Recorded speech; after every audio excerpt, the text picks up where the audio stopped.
brought to you by Nova शुद्ध घी। जब जब खाए दिल खुश हो जाए, सदियों का नोवा शुद्ध देसी घी, सपना स्वस्थ भारत का। I love घी।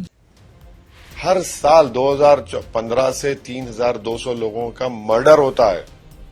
तो फिर ये एनसीआरबी का डेटा है, ऊपर से प्रधानमंत्री बोलते कट्टा। अरे भाई 3,200 लोग कैसे मर रहे हैं? आप ही का तो एनसीआरबी का डेटा है। सबसे ज्यादा एनीमिक बच्चे पूरे बिहार में सीमांचल में हैं। यानी इतने सब ह्यूमन डेवलपमेंट इंडिकेटर्स बुरे हैं, तो सरकार की तो एक इखलाकी नहीं बल्कि ह्यूमैनिटेरियन जिम्मेदारी होती है, आप कुछ करते। बीजेपी की हिपोक्रेसी है कि जब एसआईआर हो रहा था तो आप 50 या 100 नाम नहीं दे सके घुसपैठियों के। मेरे साथ हैं हैदराबाद के सांसद असदुद्दीन ओवैसी साहब, जो कि धुआंधार प्रचार कर रहे हैं सीमांचल में, जहां पर वोटिंग होने वाली है। वही साहब, सबसे पहले आपका धन्यवाद आज तक से बात करने के लिए। 80 आप रैलियां ऑलरेडी कर चुके हैं, कल भी आप लगातार रैलियां आपकी मैं जानता हूं लाइंड अप है। कैसा रिस्पांस है सर? पिछली बार के मुकाबले कितना अलग है ये चुनाव? तो मेरे ख्याल से इतनी जो रैली नहीं हुई है, नंबर थोड़ा गलत है आपका, मगर जाहिर है जब चुनाव होता है तो पार्टी के जिम्मेदार की हैसियत से मुझ पर भी जिम्मेदारी है कि मैं उनकी माने जो मेहनत है उसमें थोड़ा मदद कर दूं। मैं जो जमीन पे जो हमारे मेंबर्स जिम्मेदार मेहनत कर रहे हैं मुझसे ज्यादा कर रहे हैं, और कहीं रात तो बेचारे सोते भी नहीं होंगे, बट अब कोशिश कर रहे हैं हम। मैं भी अपना ताउन कर रहा हूं। सर, वैसे बिहार के अंदर कहते हैं कि जो विकास है वो आपको काफी उतना नहीं हुआ जितना भारत के अन्य हिस्सों में हुआ है, लेकिन सीमांचल में तो और खराब स्थिति हमको देखने को मिलती। आप किसको जिम्मेदार मानते हैं? नीतीश कुमार को जिम्मेदार मानते हैं, आरजेडी को जिम्मेदार मानते हैं?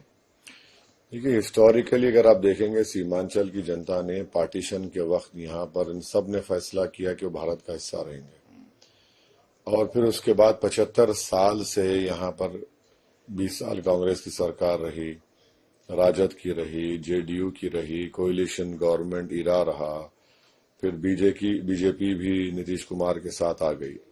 तो जिम्मेदारी इन सब सरकारों की आती है कि जो फोकस डेवलपमेंट रहा वो पटना और अतराफ में रहा, चाहे वो IIIT हो, IIT हो, IIM हो, एम्स हो, ये सब पटना, दरभंगा, भागलपुर में ही महदूद कर दिया गया।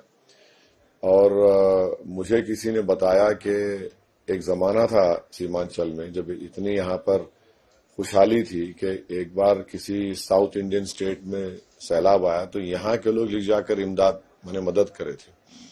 तो इन तमाम पार्टीज की जिम्मेदारी है, और डेलिबरेटली, क्योंकि इन 4 जिलों में थोड़ा मुस्लिम बाहुल इलाके हैं, डिस्ट्रिक्ट में भी है, तो इसको बिल्कुल कंप्लीट नजरअंदाज कर दिया गया। और इतना डिस्क्रिमिनेशन यहाँ पर है कि चाहे आप हेल्थ में ले लीजिए, एजुकेशन, स्पेशल एजुकेशन में ले लीजिए, और फिर जो सैलाब आता है उससे जमीन कट जाती है, फसल खराब हो जाती है, टाटबंद का काम नहीं होता, और ओवर एंड अबव यहाँ पर एजुकेशन और हेल्थ नहीं होने की बुनियाद पर जो पलायन होता है, मेरे ख्याल से यहाँ के एक्सपर्ट्स बोलते हैं कि कम से कम 1 करोड़ नौजवान 16 साल की उम्र से ऊपर वो भारत के कोने कोने में जाकर काम करते हैं। और अफसोस ये है कि मैं बैसी में मैं बसेस को देखा कि अगर हिंदू त्योहार है तो उस जगह पर बसेस खड़े हुए हैं, मुसलमानों का त्योहार है तो वहां बसेस खड़े हुए। वजह बताई गई कि बंधुआ मजदूर है कि पैसे लीजिए, अपने त्योहार को मनाइए और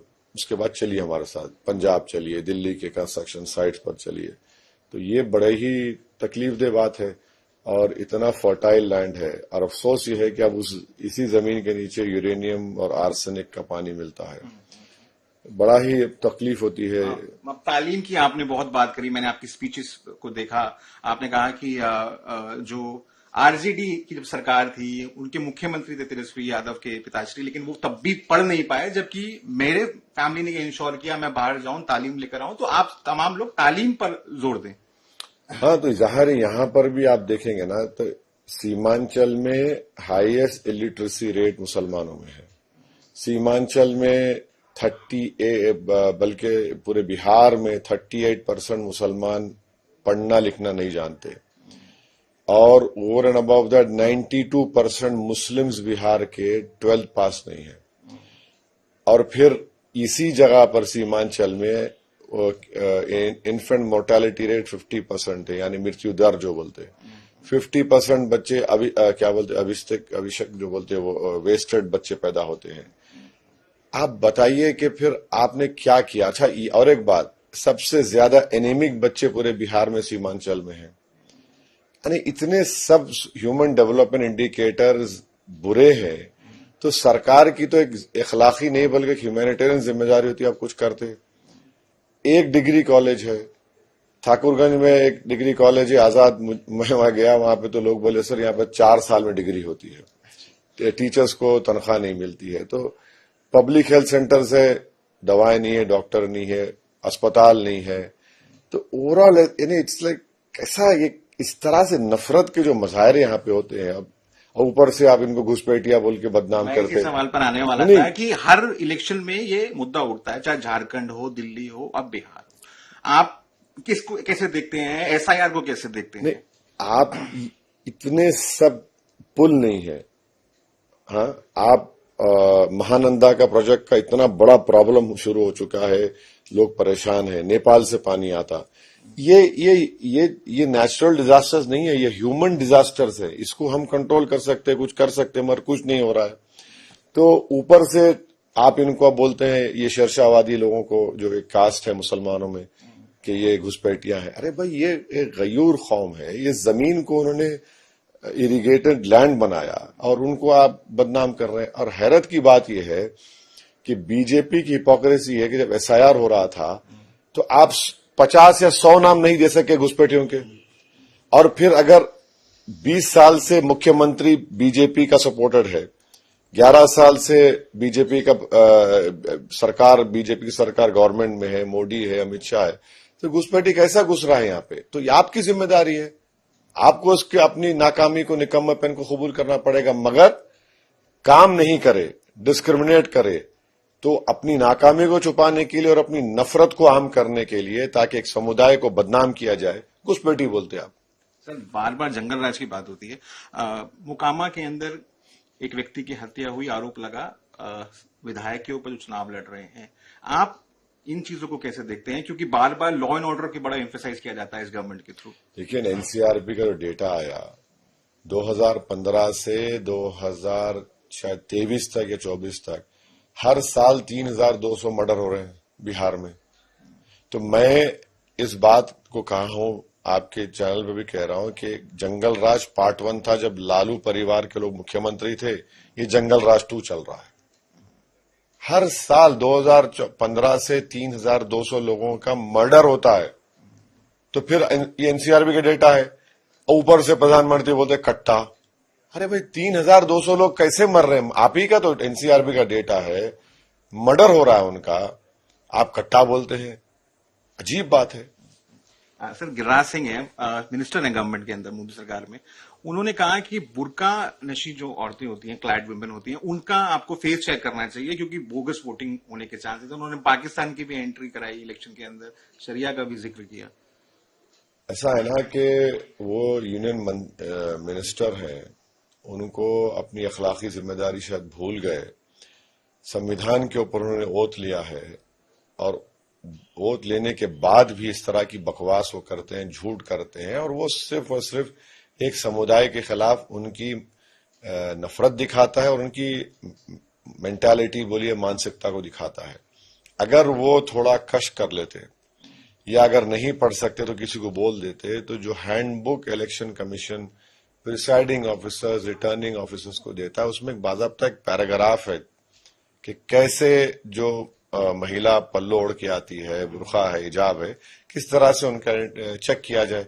तो ये तो कोई नई बात नहीं है, मगर आप एक समुदाय के खिलाफ नफरत फैला रहे हैं और फिर आप दूसरे समुदाय को बोल रहे हैं देखो ये ऐसा करने वाले हैं। ये भूल रहे हैं कि हर जगह सीसीटीवी कैमरा लगे हुए आजकल तो पोलिंग बूथ में। तो ये नफरत की मिसाल है, और इसका काउंटर प्रोडक्टिव इफेक्ट भी होगा, देखना आप पोलिंग के दिन। मैं 2 सवाल आपसे पूछूंगा। वोट चोरी आप मानते हैं एक मुद्दा है इलेक्शन के अंदर, क्योंकि राहुल गांधी ने प्रेस कॉन्फ्रेंस कर हरियाणा का डेटा साइट किया और कहा कि बिहार के बाद भी मैं एक प्रेस कॉन्फ्रेंस करूंगा। महाराष्ट्र का भी वो जिक्र करते हैं, कर्नाटक का भी जिक्र करते हैं। आप सर क्योंकि लोगों में रहे हैं, घूम रहे हैं, यहाँ पर कितना बड़ा मुद्दा है या ऐसा होता है कैसे? देखिए, जब एसआईआर हुआ तो हमारे पार्टी प्रेसिडेंट अख्तर ईमान साहब भी सुप्रीम कोर्ट में पार्टी बने और हमने जितने ग्रुप्स पार्टी पिटिशनर्स थे सबसे ज्यादा 900 नाम हमने निकालवाकर सुप्रीम कोर्ट में पेश किया। उसमें बताया कि ये ना तो इनकी मौत हुई है, ना शिफ्टेड है, ना डबल एंट्री है। अब 65 लाख नाम निकाल दिए, बाद में 3.5 लाख और नाम निकाले। अब देखना यह है कि 11 तारीख के दिन कितना इसका इम्पैक्ट होगा। हम उम्मीद करते कि इम्पैक्ट ना हो, मगर उसका अगर इम्पैक्ट है तो अनफॉर्चुनेटली उस दिन दिखेगा। और दूसरी बात यह है कि मुद्दे मिसगवर्नेंस के बहुत है नीतीश कुमार के। करप्शन, आप ब्लॉक ऑफिस में जाइए, इतना करप्शन है, हेल्थ में, स्कूल्स में टीचर्स का मसला है। आप जानकर माने आपको शॉक होगा कि बैसी के बच्चे स्कूल में टीचर नहीं होता है तो पूर्णिया जाकर ट्यूशन लेते, और जब वहां जाते तो स्कूल में क्योंकि उनकी अटेंडेंस नहीं होती स्कूल से निकाल देते हैं उनको। आप बताइए, इतने इश्यूज हैं।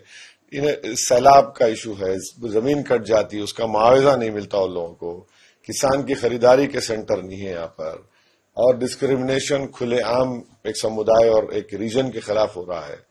तो ये बहुत मुद्दे हैं। एक आखिरी सवाल, कांग्रेस के एमपी हैं अखिलेश प्रसाद सिंह, पहले यहाँ पे अध्यक्ष भी थे बिहार में। मैंने उनसे खुद सवाल पूछा कि क्या आप एमआईएम को शामिल करेंगे, तो उन्होंने कहा कि वो एक सांप्रदायिक पार्टी है और आप सर जुबली हिल्स के अंदर सपोर्ट दे रहे हैं कांग्रेस के कैंडिडेट को, तो ये क्या कॉन्ट्राडिक्टरी नहीं है कैसा?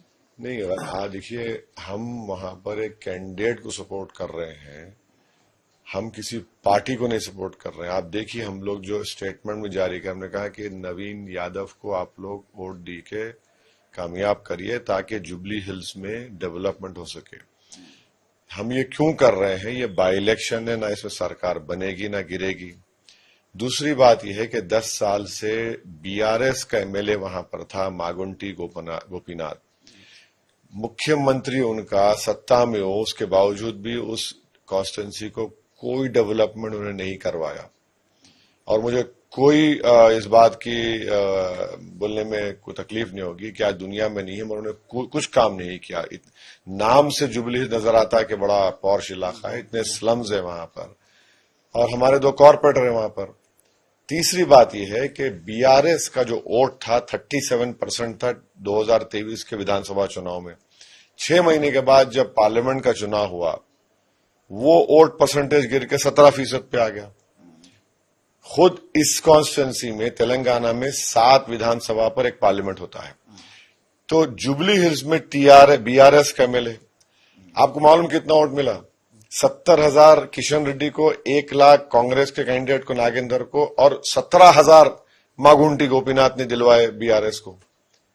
तो ये हमारे लिए बहुत जरूरी है इस चीज को देखना। तो हमने इन 3 चीजों को सामने रखकर हमने फैसला लिया, मगर इसको बिहार इलेक्शन से जोड़ना तो पॉलिटिकल इमेच्योरिटी होगी उन लोगों की जो इस तरह की बकवास कर रहे हैं।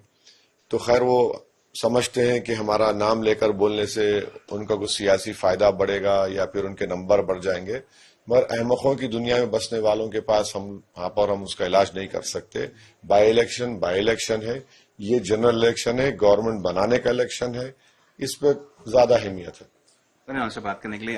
ये थे असदुद्दीन ओवैसी साहब, साफ तौर पर कहते हुए कि बिहार में ही विकास नहीं हुआ, लेकिन सीमांचल की जो हालत है वो सबसे ज्यादा खराब है। यहाँ ओपनली डिस्क्रिमिनेशन होता है, बच्चों में सबसे ज्यादा चाइल्ड मोर्टालिटी रेट है, और बच्चों और तालीम को लेकर बिल्कुल भी काम नहीं किया गया है, जिसके लिए दोनों सरकारें, मौजूदा और पिछली सरकार, इसके जिम्मेदार हैं। रविकांत के साथ मैं राहुल गौतम।